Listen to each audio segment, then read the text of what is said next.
Today, I'm going to show you how to extend the duration of video layers in Photoshop, an incredibly valuable technique if you're working with video projects or animations and need more control over timing.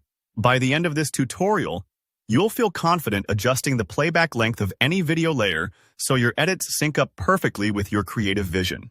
Let's get started right away.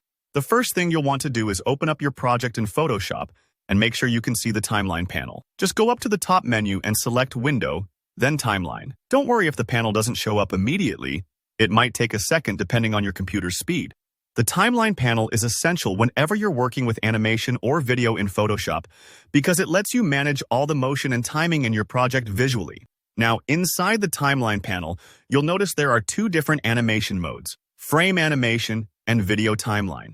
For this technique, we need to be in the video timeline mode. If you see Create Frame Animation or something similar, that means you'll need to click the little drop-down arrow and switch it to Create Video Timeline. This setup is important because only in video timeline mode can you see video layers as colored bars that represent their duration in seconds. It might seem like a small detail, but being in the right mode makes the rest of the process possible. Next, look through the timeline until you find the video layer you want to edit. Each layer is represented as a horizontal, usually purple, bar. These bars make it very easy to tell which layer you're looking at, and you can stack multiple video layers if your project gets more complex.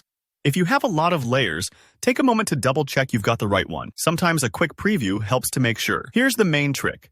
Extending the duration is super simple, but the interface isn't always obvious at first glance. Hover your cursor over the right edge of the purple layer bar. If you're not exactly on the edge, nothing will happen. So sometimes you need to move your mouse slowly and watch for the cursor to change shape. It'll switch to a bracket icon or a double-headed arrow. Think of this as your signal that you're in the right spot to adjust duration. Now, simply click and drag that edge to the right. You'll see the bar stretch further along the timeline, and as you drag, Photoshop dynamically updates the length of your video layer in the project. This process is just like resizing a window or stretching a spreadsheet column. You're giving your video more space to play for a longer time.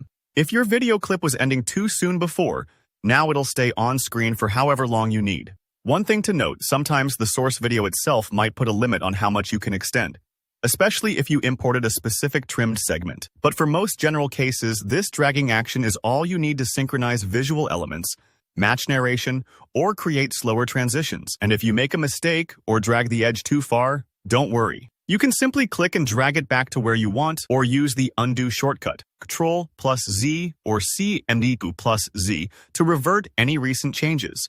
And that's all it takes. You can repeat these steps on any layer you need to adjust. And the more you work with Photoshop timelines, the more you'll appreciate just how flexible these controls are. If you found this tutorial helpful, please give it a thumbs up and consider subscribing for more Photoshop tips and creative tutorials. If you have any questions about video layers or anything else in Photoshop, drop a comment below.